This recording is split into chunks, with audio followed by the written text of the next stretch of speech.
বাংলাদেশে আজকাল একটা কথা খুব বেশি শোনা যায়, সেটা হচ্ছে সম্পর্ক ভালো যাচ্ছে না, সম্পর্কটা আর টেনে নেওয়া যাচ্ছে না। কিন্তু প্রশ্ন হলো, সমস্যা কি সম্পর্কের নাকি সমস্যা মানুষের মাইন্ডসেটের? নানাবিধ কারণে আসলে সম্পর্কের মধ্যে তিক্ততা আসে, সম্পর্ক একসময় আসলেই টিকে না, সম্পর্ক ভাগ হয়ে যায়, আলাদা হয়ে যায়। এইসবের অন্যতম বড় কারণ এবং প্রধান কারণ হচ্ছে এক্সপেকটেশন উইদাউট কমিউনিকেশন।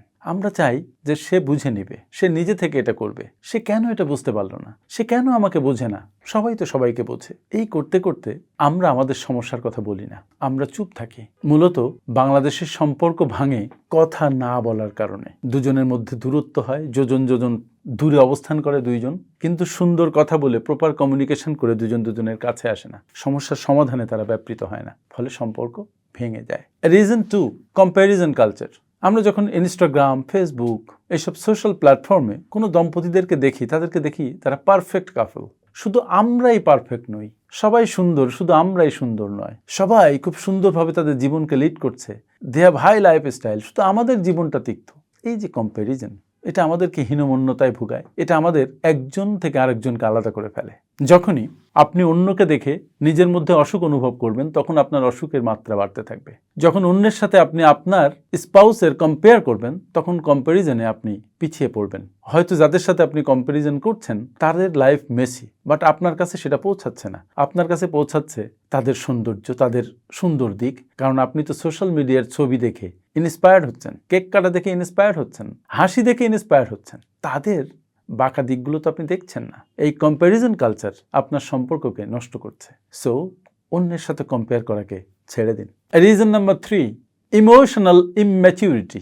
অনেকে ভালোবাসে, কিন্তু এই ভালোবাসাকে হ্যান্ডেল করতে জানে না।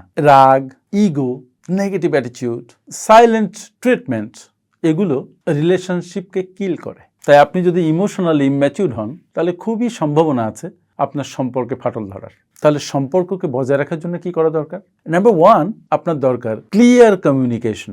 দুজনের মধ্যে সুন্দরভাবে কমিউনিকেট করতে পারার দক্ষতা, করতে পারার মানসিকতা, আলটিমেটলি ক্লিয়ারলি কমিউনিকেট করা যদি কোনো সমস্যা আসে এবং সেই সমস্যার সমাধান করা। নাম্বার 2, ইমোশনাল রেসপন্সিবিলিটি নেয়া। ইমোশনাল ইগনোরেন্স আপনার সম্পর্ককে নষ্ট করে, ইমোশনাল ইন্টেলিজেন্স আপনার সম্পর্ককে পোক্ত করে। যখনই কোনো সমস্যা হয়, ইমোশনালি ভালনারেবিলিটির দিকে না যেয়ে ইমোশনাল ইন্টেলিজেন্সের দিকে মনোযোগ দিন, ওটা খতিয়ে দেখুন কেন সমস্যা হয়েছে এবং সেটা সলিউশনের চেষ্টা করুন, আপনার সম্পর্ক ভালো হবে।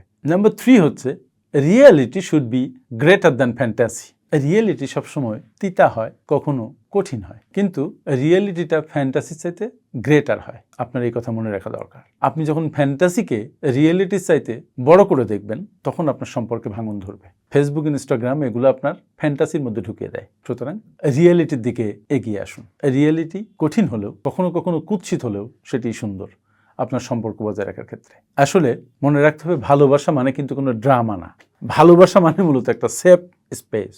বোঝা গেছে মনে হয়। থ্যাংক ইউ ভেরি মাচ আমার সাথে এতক্ষণ থাকার জন্য। দেখা হবে পরবর্তী ভিডিওতে। আর এই ভিডিওটা যদি আপনার ভালো লেগে থাকে, তাহলে এটাকে লাইক, কমেন্টস, শেয়ার দিন এবং আমাদের চ্যানেলটি সাবস্ক্রাইব করুন যদি আমাদের চ্যানেলটিকে এখনো সাবস্ক্রাইব করা না হয়ে থাকে। আসসালামু আলাইকুম।